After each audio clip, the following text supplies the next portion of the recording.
سورۃ الفجر میں آیت نمبر 15 اور 20 میں اللہ پاک فرماتے ہیں کہ انسان بڑا عجیب مخلوق ہے کہ اللہ پاک جب اسے آزماتا ہے اور نعمت بخشتا ہے تو وہ کہتا ہے کہ اللہ پاک نے مجھے عزت دی، اور جب اللہ پاک اسے دوسری طرح آزماتا ہے اور اس کی روزی تنگ کر دیتا ہے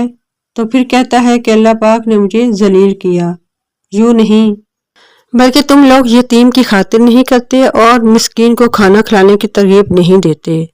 اور میراث کا مال سمیٹ کر کھا جاتے ہو اور مال کو بہت عزیز رکھتے ہو۔ مطلب یہ کہ اللہ پاک فرماتے ہیں کہ جب انسان کو کوئی ذلت پہنچتی ہے، کوئی خواری پہنچتی ہے، کوئی نقصان پہنچتا ہے تو اللہ پاک سے شکوہ کرتا ہے کہ اللہ نے مجھے ذلیل کیا، حالانکہ ایسا نہیں ہے۔ اللہ پاک عزت والا ہے اور کوئی عزت والا کسی کو ذلیل نہیں کرتا جب تک کہ اس کی اپنی کوتاہی نہ ہو، اپنی غلطی نہ ہو، یعنی کہ انسان جو ہے وہ خود اپنے آپ کو